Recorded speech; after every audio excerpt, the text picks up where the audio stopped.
I didn't have a job. My girlfriend, now wife, was working, and I had one thing that I had as a responsibility every day, and that was to make her a sandwich before she came home for her lunch break.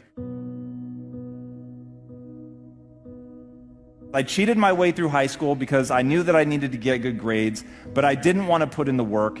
I went into the workforce. My dad thought for sure that having me do essentially menial labor jobs would teach me that I didn't want to do that. And so I worked in a paint factory, I worked in a door factory, I worked in a paint warehouse, a paint store, and I was too lazy to go get a different job. And so I literally just always took whatever was before me.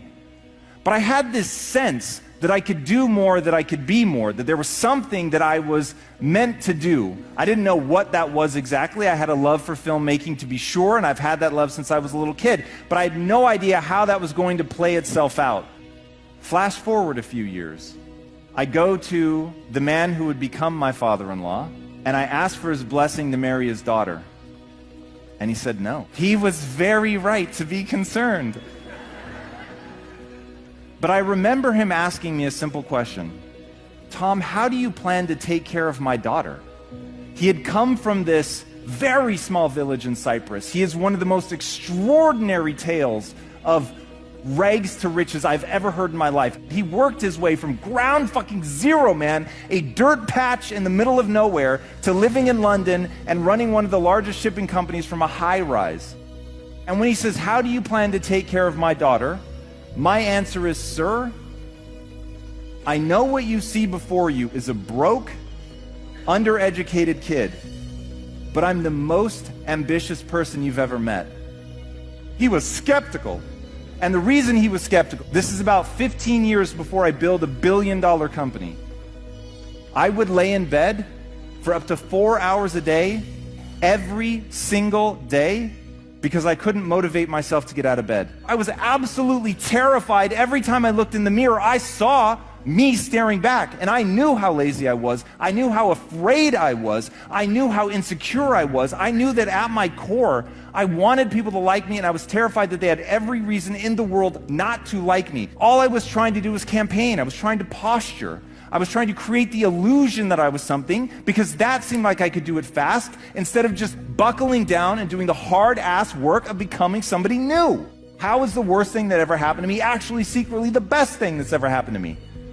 And so suddenly I started saying, how is this shame of sitting in bed, how is this the best thing that's ever happened to me? How is this soliary type awareness of just how dumb I really am, how is that powerful?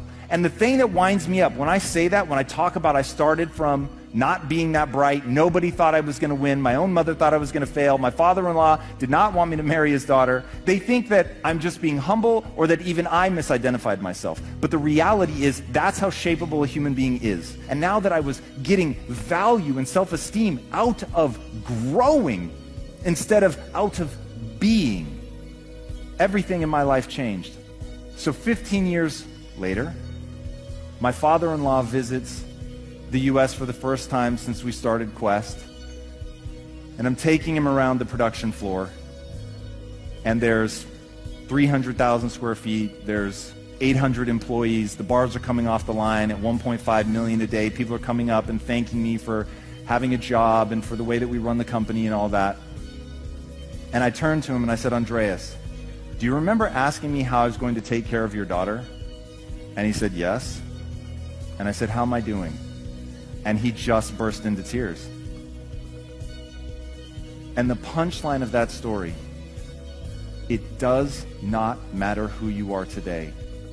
The only thing that matters is who you want to become and the price you're willing to pay to get there.